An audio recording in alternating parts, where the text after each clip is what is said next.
नमस्कार विद्यार्थी मित्रांनो, डॉक्टर सुशील स्पॉटलाईट या आपल्या यूट्यूब चॅनलवर तुमचं सर्वांचं स्वागत आहे. आजच्या महत्त्वाच्या न्यूज बघण्याआधी डॉक्टर सुशील स्पॉटलाईटला टेलिग्रामवर फॉलो करण्यासाठी डिस्क्रिप्शनमधली लिंक तुम्ही वापरू शकता. फेसबुकवरही आपला ग्रुप आहे, तोही तुम्ही फॉलो करू शकता. तर आजची जी पहिली न्यूज आहे ती महाराष्ट्रातल्या शाळांसंबंधीची आहे. महाराष्ट्रातल्या शाळा सुरू होणार त्या संबंधीचे जे काही डिबेट चालू होते त्याच्यावर आता पडदा पडला आहे आणि याच्यामध्ये काही नियम दिलेले आहेत की वर्गात जास्तीत जास्त 30 विद्यार्थी असतील आणि 1 मीटरचं अंतर असेल 2 विद्यार्थ्यांमध्ये, अशा पद्धतीने ती वर्गातली सिटिंग अरेंजमेंट असणार आहे. आणि 9वी 10वी आणि 12वी जुलैमध्ये सुरू होणार. 11वीच्या परीक्षा ज्या आहे 10वीच्या निकालानुसार मग ती प्रवेश प्रक्रिया ज्यावेळेस पूर्ण होईल त्यावेळेस 11वी सुरू होईल. 6वी ते 8वी जे आहे ते ऑगस्टमध्ये आणि 1ली ते 5वी जे आहे ते सप्टेंबरमध्ये. म्हणजे 1ली ते 5वीची जनता जी आहे ती निवांत आहे आता सप्टेंबरपर्यंत. त्यातल्या त्यात पण जो कंटेनमेंट झोन आणि त्या सगळ्या गोष्टी आहेत तिथं शांतताच राहणार, तिथं शाळा वगैरे नाही. त्याच्यानंतर 5 ते 10 शाळांसाठी फिरतं आरोग्य केंद्र असणार आहे. करोना संसर्ग झालेल्या गावातले सर्व विद्यार्थी आणि शिक्षक यांची आरोग्य तपासणी शासन करणार. शिक्षकांना शाळा असलेल्या गावातच राहणं बंधनकारक आहे. हा एक खूप महत्त्वाचा याच्यातला नियम आहे. कारण बऱ्याचदा असं होतं की जे प्राथमिक शाळा किंवा दुसऱ्या याच्यात शिक्षक बाहेर गावावरून ये जा करत असतात, तर याच्यामध्ये ज्या गावात शाळा आहे तिथं शिक्षकांना राहणं बंधनकारक आहे. विद्यार्थी किंवा शिक्षकास आजाराची लक्षणं जर असतील तर त्याच्यासाठी त्वरित उपचार करणं गरजेचं आहे आणि त्याच्यासाठी व्यवस्था असली पाहिजे. आवश्यकतेनुसार शाळेत प्रवेश देताना विद्यार्थी आणि शिक्षकांची तापमान तपासणी करण्यात येईल. पालकांनी विद्यार्थ्यांना मुखपट्टी लावून मास्क पाहिजे. त्याच्यानंतर बऱ्याचशा शाळांमध्ये क्वारंटाईन सेंटर आहेत बघा, तर विलगीकरण केंद्र जर तिथं असेल तर तिथं प्रशासनाने निर्जंतुकीकरण करून शाळा सुरक्षित आहे असं प्रमाणपत्र देणं अपेक्षित आहे. कारण बऱ्याचशा गावांमध्ये शाळांमध्ये हे क्वारंटाईन केले गेले होते लोकांना, तो एक मेजर इश्यू आहे. कोकणातल्या ज्या शाळा आहे तर निसर्ग वादळामुळे त्यांची खूप पडझड झालेली आहे आणि नुकसान झालेलं आहे, तर त्यांच्यासाठी 28 कोटी रुपयांची मागणी केलेली आहे डागडुजी करता शिक्षण विभागाने. त्याची दुरुस्ती तातडीने करण्यात येईल असं मुख्यमंत्र्यांनी सुद्धा सांगितलेलं आहे. आता करोनामुक्त द्रव्यांच्या रक्तद्रवाची बँक सुरू करण्याचा एक कन्सेप्ट समोर येतो आहे की जे वैद्यकीय महाविद्यालय आहे म्हणजे गव्हर्नमेंटचे जे काही मेडिकल कॉलेज आणि त्या संबंधीचे जे काही हॉस्पिटल्स आहेत तिथं प्रत्येक ठिकाणी एक रक्तद्रव म्हणजे प्लाझ्मा, जी लोक बरी झालेली आहेत, एखाद्याला करोना झाला आणि तो बरा झाला, प्लाझ्मा थेरपीचा व्हिडिओ जर बघितला नसेल तर बघून घ्या, तो मी परत एकदा ग्रुपवर पोस्ट करतो. तर तिच्यामध्ये या गोष्टी क्लिअर केलेल्या आहेत. तर प्रत्येकाचं म्हणजे जी लोक पॉझिटिव्ह होती आणि बरी झाली त्यांचा प्लाझ्मा तिथं स्टोअर करायचा, म्हणजे येत्या काळामध्ये आपल्याला तो वापरता येऊ शकतो आणि आपल्याकडे मुबलक प्रमाणामध्ये तो प्लाझ्मा असला पाहिजे. तर अजून ही पहिली वगैरे ब्लड बँक ज्यावेळेस ही अस्तित्वात येईल, रक्तद्रवाची बँक, त्यावेळेस आपण त्याच्याबद्दल बघू. आता सध्या ही कन्सेप्ट एक समोर आहे, तिच्यामुळे खूप काही याच्याबद्दल बोलण्यात पॉईंट नाही. दुसरं, नेपाळशी चर्चा करून आम्ही गैरसमज दूर करू असं संरक्षण मंत्री राजनाथ सिंह यांचं प्रतिपादन आहे. खरं तर आता हे रोज चालू आहे नेपाळ आणि चीन. नेपाळ आणि चीनचा बेसिक जो इश्यू आहे, बॉर्डरचा इश्यू, तो मी तुम्हाला समजून सांगितलेला आहे. ते 2 व्हिडिओ तुम्ही परफेक्ट करून ठेवा, तुम्हाला कधीही कुठल्या प्रश्नात अडचण येणार नाही, कारण हे स्टेटमेंट आता चालू राहतील. आणि दुसरी महत्त्वाची गोष्ट जी आहे की ह्या सगळ्या याच्यामध्ये म्हणजे लिपुलेख खिंडीतून बांधलेला रस्ता असेल भारताचा, जो 80 किलोमीटरचा रस्ता होता जिथून हा सगळा वाद सुरू झाला ना, तर अशा बऱ्याचशा गोष्टी आहेत. आता यांचं म्हणणं आहे की आपण त्यांच्याशी बोलूयात. तिच्यात पण दुसरा मुद्दा असा आहे की त्यांचे जे पंतप्रधान आहे KP ओली शर्मा, तर त्यांनी कुठल्याही पद्धतीने चर्चा न करता एका बाजूनेच तो निर्णय घेऊन टाकलेला आहे, तोही एक मेजर इश्यू आहे. दुसरा एक याच्यातला पॉईंट असा आहे की भारताला पर्याय म्हणून चीनला स्वीकारणं हे नेपाळसाठी शहाणपणाचं नक्कीच नाही आहे. म्हणजे हे सगळ्यांना जगाला कळतं, नेपाळमधले जे तज्ज्ञ लोक आहेत त्यांनाही कळतं. म्हणजे नेपाळचे जे अर्थतज्ज्ञ डॉक्टर पोशराज पांडे यांनी म्हटलेलं आहे की नेपाळ आणि भारत संबंध जे आहेत ते सीमा प्रश्नावरून बिघडले जरी असले तरी नेपाळने भारताला पर्याय म्हणून चीनचा विचार करणं शहाणपणाचं नाही. कारण कितीतरी जीवनावश्यक वस्तूंसाठी नेपाळ हा भारतावर डिपेंड आहे. म्हणजे सिम्पल आहे, तुम्ही पटना वगैरे गेलात ना तर ते पटनापासून चालत चालत जातात लोक नेपाळमध्ये, है ना. त्याने तिकडची लोक इकडं खरेदीला येतात, म्हणजे इतकं ते निवांत आहे. आणि या सगळ्या याच्यामध्ये नक्कीच चीनला जवळ करणं म्हणजे आता काही असे असतात ना की म्हणजे जे म्हटलं जातं की बाबा काही लोकांची मैत्री किंवा त्यांच्याशी शत्रुत्व या दोन्ही गोष्टी परवडत नाही. तर अलिप्ततावादाचं जे धोरण आहे ते बऱ्याच ठिकाणी कामात येतं. त्याच्यामुळे तसंच चीनच्या बाबतीत आहे. तर चीनला जवळ जरी केलं तर चीन आज त्यांना थोडंसं ना पॉझिटिव्हली गोष्टी वर्क करेल. जेव्हा त्यांना कळतं आहे की भारताचा कॉन्टॅक्ट कंप्लीट गेला आहे त्यावेळेस चीन पार नेपाळला पाहिजे ते करून घेऊ शकतं किंवा नेपाळ पण उद्या चीनमध्ये चालला जाईल असं होऊ शकतं. तर त्याच्याकरता नेपाळला जवळ करणं शहाणपणाचं नाही आहे, हे त्यांच्याच तज्ज्ञांनी म्हटलेलं आहे, असं पण नाही आपण त्यांना सांगतो आहे. आणि हे परत तेच आहे मग कालिया पाणी लिंपा धुरिया लिपुलेख ओके. तर हे द हिंदूमध्ये पण आणि लोकसत्तामध्ये पण होलसेल आर्टिकल्स याच्यावर आलेले आहेत. आता बघा काल आपण बघितलं होतं या कुतूहलमध्ये की पर्यावरण अभ्यासक्रमाच्या ज्या 2 जागतिक परिषदा झाल्या होत्या त्याच्या संबंधीचा प्रश्न मी आज फ्रेम केला आहे, त्याचं उत्तर पण तुम्हाला द्यायचं आहे. तर ॲक्च्युली पर्यावरण अभ्यासक्रमामध्ये काय येतं, तर पर्यावरणाचा सर्वसमावेशक विचार तिच्यामध्ये असणं अपेक्षित आहे. म्हणजे पूर्व प्राथमिक स्तरापासून ज्या वेळेस आपण शाळेत जातो तिथूनच आणि महाविद्यालय ते विद्यापीठी शिक्षण या सर्वांपर्यंत हा सगळा विचार जो आहे पर्यावरणाचा तो शिकवला पाहिजे. म्हणजे एकंदरच ही खूप पर्यावरण जी आहे ती खूप महत्त्वाची बाब आहे आणि फॉर्मल एज्युकेशनमध्ये ते लहानपणापासूनच शिकवलं गेलं पाहिजे की पर्यावरण का महत्त्वाचं आहे. त्याच्यानंतर पर्यावरण शिक्षणाचा जो अभ्यासक्रम आहे तर तो सर्वसमावेशक म्हणजे मल्टीडिसिप्लिनरी असला पाहिजे. म्हणजे फक्त विज्ञान शाखेत नाही तर कला वाणिज्य सर्वांसाठी तो जोडलेला असला पाहिजे. हे खूप महत्त्वाचं आहे. काय काय टिपिकल विषय जे आहे ते टिपिकल स्ट्रीममध्ये शिकवले जातात, बाकीच्यांना ते शिकवले जात नाही. तर असं होता कामा नाही, कारण पर्यावरण सर्वांसाठीच महत्त्वाचं आहे. त्याच्यानंतर स्थानीय असेल विभागीय राष्ट्रीय आंतरराष्ट्रीय स्तरावर जे आहे तर अत्यंत गंभीर आणि महत्त्वाच्या ज्या समस्या आहेत त्याचं आकलन आणि निराकरण याच्यासाठी मार्गदर्शक तत्त्व तिच्यामध्ये असली पाहिजेत. ओके. म्हणजे सिंपल गोष्टी आहेत की शाश्वत विकास तुम्ही शिकवा, शाळेच्या बिलकुल पहिलीपासून पूर्व प्राथमिकपासून तो शिकवा. त्याच्यानंतर तो प्रत्येक शाखेमध्ये शिकवला गेला पाहिजे. आणि ज्या काही आजच्या डेटमध्ये स्थानिक आंतरराष्ट्रीय विभागीय ज्या काही पर्यावरणातल्या समस्या आहेत त्याचं आकलन करून देणं विद्यार्थ्यांना, त्याचं निराकरण करण्यासाठीची मार्गदर्शक तत्त्वही त्यांना शिकवली गेली पाहिजे. त्याच्यानंतर गतकालातल्या ज्या काही पर्यावरणीय समस्या आहेत त्या सद्यस्थितीत भेडसावणाऱ्या किंवा भविष्यात उद्भवू शकणाऱ्या पर्यावरणीय समस्यांच्या अभ्यासाला त्याच्यात प्राधान्य दिलेलं असलं पाहिजे. म्हणजे सिंपल आहे. याचं जर तुम्ही बघितलं तर टेम्परेचर दिवसेंदिवस वाढत जातं आहे बघा, तापमान दिवसेंदिवस वाढतं आहे. तापमान वाढत असताना एक गोष्ट महत्त्वाची लक्षात घ्या की आज जे तापमान आहे ठीक आहे आपण बिअर करतो आहे, हे तापमान अजून जास्त वाढलं. म्हणजे ब्रिटनसारख्या देशांनी क्लायमेट इमर्जन्सी लागू केली होती 2019मध्ये, कारण तिथं 45 डिग्रीपर्यंत टेम्परेचर गेलेलं आहे त्या याच्यामध्ये. तुम्ही विचार करू शकता की जर ते ब्रिटनचे वगैरे प्लेयर्स भारतात खेळायला आले तर ते दिवसभर घाम पुसण्यात त्यांचं आयुष्य जात असतं इकडं. तर त्या सगळ्या याच्यामध्ये टेम्परेचर जे आहे ते जर येत्या काळात वाढलं म्हणजे भविष्य काळात काय उद्भवू शकतं, खूप जास्त टेम्परेचर झालं, जसं करोनामुळे आता मास्क तसं डोक्यावर बर्फ घेऊन फिरावं लागेल का आपल्याला. त्याच्यानंतर समस्यांचं निराकरण करण्यासाठी भविष्यातल्या पर्यावरणीय समस्या उद्भवणारच नाहीत याच्यासाठीच्या उपाययोजना शिकवायच्या. म्हणजे एकंदरीतच काय आहे की मानवी जीवनाची गुणवत्ता आणि त्याचं अस्तित्व कायम राखण्यासाठी तुम्हाला जे पर्यावरण अपेक्षित आहे ते टिकवून ठेवण्यासाठी तुम्ही काम करणं याच्यात गरजेचं आहे. तर हे सिंपल मुद्दे आहेत. हे खूप महत्त्वाचं आर्टिकल आहे बघा, ड्रॅगनचा हत्तीला अवतान. आता हत्ती म्हणजे कोण? भारत. ड्रॅगन म्हणजे कोण? चीन. पी चिदंबरम यांचे लेख पण छान असतात बघा. आता हे ट्रान्सलेट होऊन येत असतात इकडं, त्यानंतर मराठीत वगैरे ते लिहित. आता सगळ्यात महत्त्वाची गोष्ट जी आहे की या सर्व याच्यामध्ये गव्हर्नमेंटने ट्रान्सपरंट असणं फार गरजेचं आहे की खरंच चीनने आपल्या काही एरियामध्ये अतिक्रमण केलेलं आहे का. म्हणजे फॉर एक्झाम्पल गलवानचं खोरं असेल, पँगसंगसो लेक असेल, गोग्रा असेल, लडाखमधली जी नावं आहेत ती आपल्याला समजली किंवा ती न्यूजमध्ये नसतात आणि आपण ही ऑलरेडी बघितलेली आहेत. तर बऱ्यापैकी जे आहे की 5 मेला जो काही चकमक झाली भारत आणि चीनच्या सैन्यामध्ये, काय म्हणजे ती चकमक म्हणजे काही युद्ध वगैरे नव्हतं, शाब्दिक बऱ्यापैकी होती आणि दगडं वगैरे फेकली होती त्यांनी. मग आता याच्यामध्ये काही 4 महत्त्वाचे मुद्दे आहेत बघायचं. एक, लद्दाखमधलं गलवान असेल आणि सिक्कीममधलं नाकुला असेल. आता हे नावं इतक्या वेळा येत आहेत की हे तुमची पाठच झाली पाहिजेत, परीक्षेमध्ये आपल्याला कामात येणार आहेत ही. आता हा वादग्रस्त संवेदनशील भाग म्हणून समोर आलेला आहे. आतापर्यंत तो नव्हता, सिंपली अक्साई चीन वगैरे आपण बघायचो.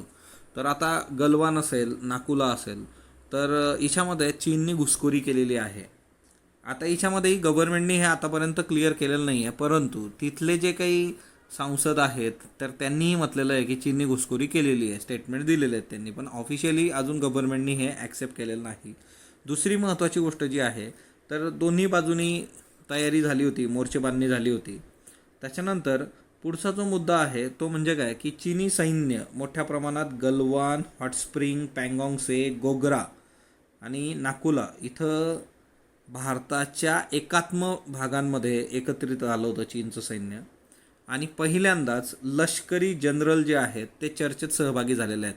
याच्या आधी लष्करी उच्चपदस्थ चर्चा झाली होती, परंतु राजनैतिक चर्चा जास्त होत होत्या. तर लष्करी जनरल चर्चेत सहभागी झालेले आहेत. आता सगळ्यात महत्त्वाची गोष्ट जी आहे की तुम्ही जर बघितलं तर 1962चं भारत चीन युद्ध असेल तर त्या सगळ्या याच्यामध्ये 2020मध्ये भारत 62पेक्षा मजबूत आहे हे नक्कीच क्लिअर आहे.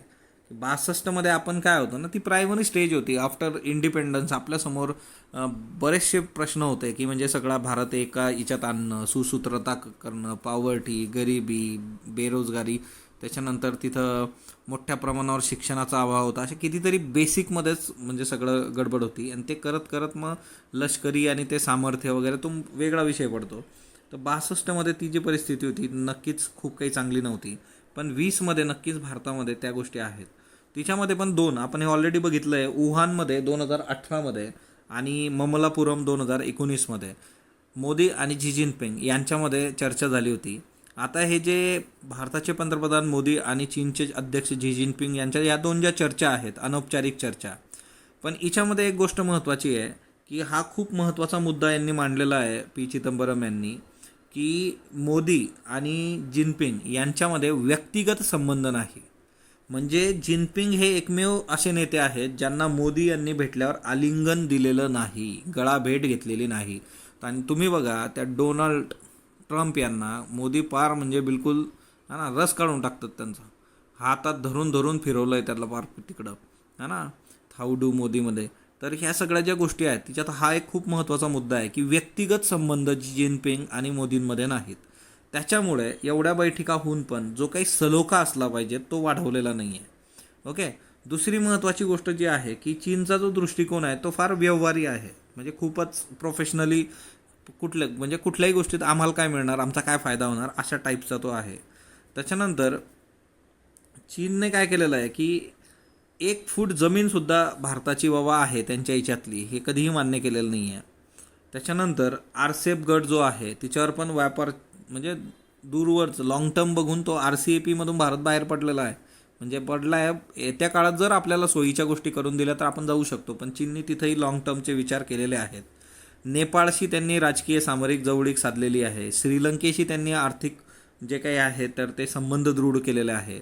भारताने मालदीवचा विश्वास परत मिळवला आहे, परंतु मालदीवचं मनसुद्धा वळवण्याचा नाद चीननी सोडलेला नाही आहे. म्हणजे नेपाळ श्रीलंकेशी चांगली जवळीक आहे, मालदीवशी जवळीक करण्याचा चीनचा प्रयत्न चालू आहे. तर एकंदरीतच या सगळ्या गोष्टींचा तुम्ही जर विचार केला तर आता जे चीन आणि अमेरिकेचं जे काही कोल्ड वॉरसारखी सिच्युएशन आहे तिच्यातही चीन अमेरिकेला भीक घालत नाही. आता हिच्यामध्ये पण देशपांग की डोकलाम, आता हे जर असेल तर हिच्यामध्ये एक महत्त्वाची गोष्ट आहे की देशपांग 2013मधला मुद्दा आहे, तर डोकलाम जो आहे तो 17मधला आहे. कारण खरं तर इश्यू अशी आहे की सीमेवरची परिस्थिती जी आहे की पूर्वी जशी होती ती आता नक्कीच तशी नाही आहे आणि हिच्यामध्ये बऱ्यापैकी घुसखोरी झालेली आहे.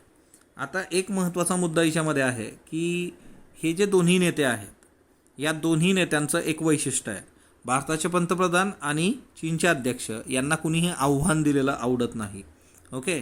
आणि ते मग स्थानिक असू देत किंवा आंतरराष्ट्रीय असू देत. झी जिनपिंग यांची काम करण्याची शैली, मोदीची काम करण्याची शैली, आणि त्याच्यामुळे एकंदरीतच ह्या गोष्टी इतक्या सोप्या पद्धतीने होऊ शकत नाहीत की तुम्ही सैन्य माघारी चीन घेतं आहे असं जरी म्हटलं असलं तरी काही निवृत्त लष्करी अधिकाऱ्यांचं म्हणणं आहे की भारताचा दावा पोकळ आहे. आपलीच लोक सांगतायत की चीन काही माघारी जात नाही, जिथं आहे तिथंच ते आहे, म्हणजे आपल्या सोव्हेरियन टेरिटरीमध्ये ते आलेले आहेत. तर हा एक महत्त्वाचा मुद्दा आहे. आणि एकंदरीतच या सगळ्या गोष्टीचा विचार करता भारतामधली जी परिस्थिती आहे तर सगळे विरोधी पक्ष ज्यावेळेस अशा पद्धतीने आंतरराष्ट्रीय स्तरावरचा मुद्दा असतो त्यावेळेस गव्हर्नमेंटला सहकार्य करतात, सपोर्ट करतात आणि ऑब्वियसली ते होणार आहे. ओके. पण एक महत्त्वाचं आहे की हा जो आताचा इश्यू आहे चीनबरोबरचा तो आपल्याला खूप प्रॉपरली सॉर्ट आऊट करायचा आहे. हे दोघी देशांनी आणि त्यातल्या त्यात म्हणजे भारत चीनच्या दृष्टीने सुद्धा हे चांगलं आहे. भारत थोडा पद्धतीने डिप्लोमॅटिक याच्यातून करू शकतो, कारण अमेरिका आणि चीनची जी काही परिस्थिती आहे कोविड-19 आणि त्या ह्याच्यातून, तर तो एक महत्त्वाचा मुद्दा समोर घेऊन थोडं प्रेशर क्रिएट करणं आणि त्यातल्या त्यात डिप्लोमॅटिक पद्धतीने चर्चा करून याच्यातून बाहेर पडणं हे फार गरजेचं आहे. कारण पुढची केस जी आहे ती पाकिस्तानची पण आहे. पाकिस्ताननी पण गडबड केलेली आहे, तीही आपण बघूयात. बघा, लॉकडाऊनच्या काळामध्ये जे काही हेल्पलाईन होत्या त्या हेल्पलाईनवर मोठ्या प्रमाणावर कॉल आलेले आहेत आणि जवळपास म्हणजे 2 महिन्याचा हा सगळा जो काही आहे की तिच्यामध्ये 69 कॉल जे आहेत ते पुरुषांचे आहेत, 31% महिलांचे आहेत, 65% मराठी लोकांचे कॉल आहेत बघा याच्यामध्ये. तर हे खूप महत्त्वाचं आहे. 27% हिंदी आणि 8% इंग्लिश, म्हणजे मराठी माणसांनी भावना इथं मोकळ्या केलेल्या आहेत. जवळपास 45,000 कॉल 2 महिन्यांमध्ये आले होते.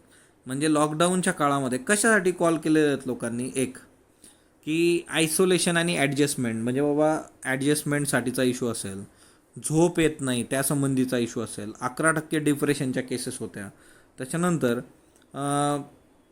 प्रिव्हियस मेंटल हेल्थ कन्सर्न काही होते 4%. तर एकंदरच एक महत्त्वाची बाब जी आहे की जे काही कॉल आहेत 37% कॉल हे मुंबईतले आहेत, 60% कॉल हे रेस्ट ऑफ महाराष्ट्र आणि गोवामधले आहेत, 2% कॉल उत्तर प्रदेश आणि 1% गुजरातमधले आहेत. पण एकंदरीतच या सगळ्या लॉकडाऊनच्या काळामध्ये हे बरेचसे इश्यू वाढलेले आहेत आणि लोकांना ते टॅकल करता नाही आलेलं. तर एक गोष्ट आहे की अशा ज्या हेल्पलाईन आहेत त्या हेल्पलाईनवर बोलून गोष्टी वर्क करणं फार गरजेचं आहे. कारण कालचा पण एसेचं जे टॉपिक होतं ते आपण बघितलं होतं, तर ते एसेचं टॉपिक करून घ्या. मानसिक तणावांना सामोरं जाताना MPSCसाठी त्यात महत्त्वाचे मुद्दे आपण कव्हर केलेले आहेत. ICMRच्या अँटीबॉडी टेस्ट ज्या आहेत तिच्यामधून एक गोष्ट समोर येते की आपण जास्तीच्या टेस्ट करणं गरजेचं आहे आणि दुसरं म्हणजे बेटर कॉन्टॅक्ट ट्रेसिंग आपण केली पाहिजे. त्याचं रिझन असं आहे की ही न्यूज ऑलरेडी आपण बघितली होती. आज तिच्यावर एक एडिटोरियल आलेलं आहे की 0.73% पॉप्युलेशनमध्ये जे आहे ती स्पेशली SARS-CoV-2च्या एलिझा टेस्टनंतर आपल्याला अँटीबॉडीज दिसल्या. म्हणजे या लोकांना आधीच इन्फेक्शन झालं होतं कोविड-19चं, पण तेव्हा टेस्ट झाली नव्हती, पण ते रिकवर झालेले आहेत. याचा विचार करता तुमच्याकडं असं कितीतरी पेशंट्स निघू शकतात. तर हे खूप महत्त्वाचं आहे आणि जवळपास 7 लाखापर्यंत हा आकडा गेला असता त्या काळामध्ये, सुरुवातीच्या आहे ना मार्च-एप्रिलच्या काळामध्ये. तर ती एक महत्त्वाची बाब आहे. तर लॉकडाऊन नंतर आता जे अनलॉक आहे त्या अनलॉकमध्ये आपल्याला गोष्टी खूप प्रॉपरली करणं गरजेचं आहे, असा याचा एक बेसिक हे आहे. वन धन योजना जी आहे तिच्यामुळे ट्रायबल्सला खूप मोठ्या प्रमाणावर फायदा होतो आहे. म्हणजे साधी गोष्ट इथं बघा, या केस स्टडी तुम्हाला कलेक्ट करायच्या असतात. मी तुम्हाला जे सांगतो आहे की एसेमध्ये केस स्टडी लिहा, उत्तरात एक्झाम्पल येऊ द्या. तर तुम्ही जर बघितलं की नागालँडचा लँगलेंग हा एक खूप गरीब जिल्हा आहे, ट्रायबल लोक आहेत. हे बघा, हे झाडू बनवलेले आहेत. जंगलातली जे काही गवत येतं त्या गवतापासून बनवलेले हे झाडू आहेत. आणि हे जे आहे की ब्रूम ग्रास जी आहे ती फक्त ₹7 पर केजीनी ही लोक विकायचे, परंतु आता वनधन योजनेमुळे ते जवळपास ₹60 याच्यामध्ये कमवू शकतायत. आणि बघा, म्हणजे तुम्ही विचार करा, जवळपास 10%चा हा फरक आहे. आणि याच्यासाठी महत्त्वाचं जे डिपार्टमेंट आहे ते ट्रायफेड पण आहे.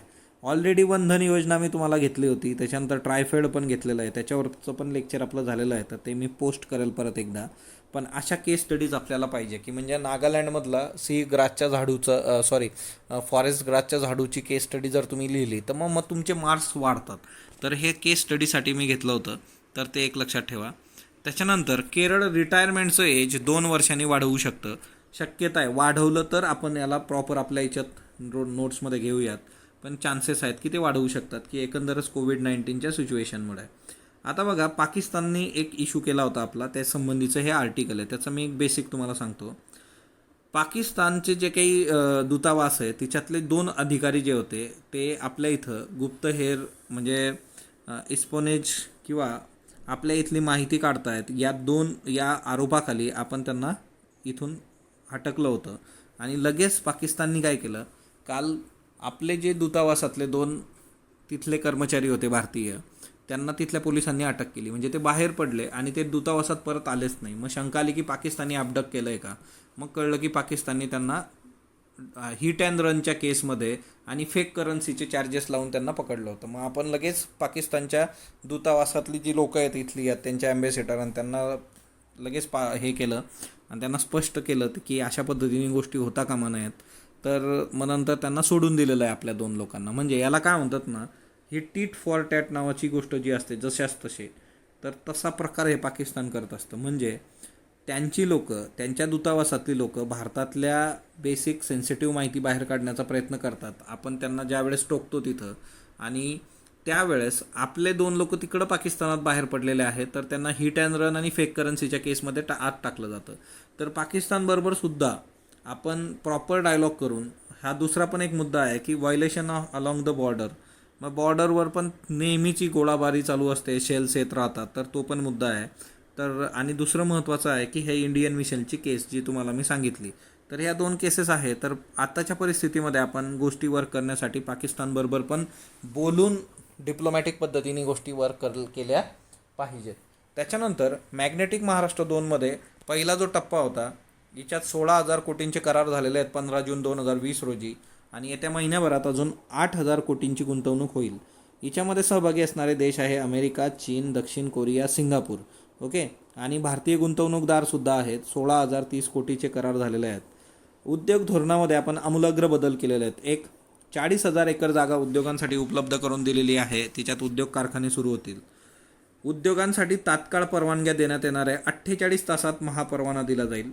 सध्या दीर्घकालीन 99 वर्षाच्या भाडेपट्टा कराराची पद्धती आहे आणि यापुढे अल्प काळासाठी भाडेपट्ट्याने जमीन देणार आहे. उद्योजकांसाठी कालमर्यादा याच्याकरता निश्चित असणार आहे. जमीन उपलब्ध झाल्यापासून प्रत्यक्ष उत्पादन होईपर्यंत उद्योजकांच्या मदतीसाठी सरकारी अधिकाऱ्यांची उद्योगमित्र म्हणून नेमणूक करण्यात येईल. म्हणजे एखाद्या कंपनीला ज्या वेळेस आपण पाचारण करतोय त्यावेळेस ती कंपनी सुरळीतपणे इथं सुरू झाली पाहिजे, तिचं उत्पादन सुरू झालं पाहिजे आणि त्याला वेळोवेळी गव्हर्नमेंटचा एखादा व्यक्ती त्यांच्याबरोबर असला तर रेड टेप मेकॅनिझममध्ये ते अडकणार नाही, लाल फितीच्या कारभारातून पटकन पुढे सरकेल. कामगारांसाठी निवास उभे केले जातील, ते आपण मागे बघितलं होतं. ॲलेन गेमेल ब्रिटनचे नवे उपउच्च आयुक्त म्हणून पश्चिम भारतात यांची नियुक्ती झालेली आहे. तर ॲलेन गेलन काय करणार, तर दक्षिण आशियातले व्यापार आयुक्त म्हणून त्यांना ब्रिटननी जबाबदारी दिली आहे आणि महाराष्ट्र, गोवा, मध्य प्रदेश ही राज्ये त्यांच्या कार्यक्षेत्रामध्ये येतात. तर महाराष्ट्र असल्यामुळे आपल्यासाठी हे महत्त्वाचं आहे. पुढचा प्रश्न बघा मेन्सचा. Do you think that Singapore model is applicable to Uttar Pradesh for sustainable livelihood of workers critically examine. आता सिम्पल आहे की UPचे जे CM आहेत ते म्हटलं की मायग्रेशन झालं व्हायलाच नको. म्हणजे हे त्यांना कोविड-19मध्ये उपरती झाली की उत्तर प्रदेशमधून जे काही वर्कर्स आहेत त्यांचं मायग्रेशन व्हायला नको. एवढ्या वर्षापासून CM होते तोपर्यंत त्यांना ही उपरती झाली नव्हती आणि ते आता त्यांना जादूच्या काठीने सगळं काही तिथं काम देणार आहेत, सगळं देणार आहेत. म्हणजे उत्तर प्रदेशमधली जी लोक तिथं राहतात त्यांची परिस्थिती इतकी पॅथेटिक आहे. तुम्ही जर उत्तर प्रदेशमध्ये कधी गेलात एखाद्या याच्यात, तुम्हाला आपल्याकडची गावं खूप चांगली आहे, इतकी वाईट अवस्था तिथल्या शहरांची आहे. ओके, पण ठीक आहे. आता या प्रश्नाचं उत्तर तुम्हाला द्यायचं आहे. स्पॉटलाईट रायटिंग फोरमवर टाका, तिथून आपण गोष्टी वर्क करूयात. ओके, आजचा प्रश्न घ्या, भारताचे शेजारी राष्ट्र आणि त्यासंबंधीची आव्हानं. तर हा MPSCसाठीचा विषय आहे आणि खूप चांगल्या पद्धतीने विद्यार्थी लिहित आहेत आणि बाकीच्या लोकांचंही तुम्हाला वाचायला मिळतं तिथं आणि तिच्यामधून तुम्ही स्वतःमध्ये इम्प्रोव्हायझेशन करू शकता. जागतिक रक्तदान दिवस कधी साजरा केला जातो? 14 जून. वसंतरायजी यांच्याबद्दल बिनचूक विधान ओळखा. भारताचे सर्वात वयस्कर प्रथम श्रेणी क्रिकेटपटू होते. 26 जानेवारी 2020 रोजी 100वा वाढदिवस साजरा झाला होता. बरोबर आहे, परंतु सचिन तेंडुलकर बरोबर सौरव गांगुली नाही, स्टीव्ह वा होता, त्याच्यामुळे फक्त बरोबर आहे.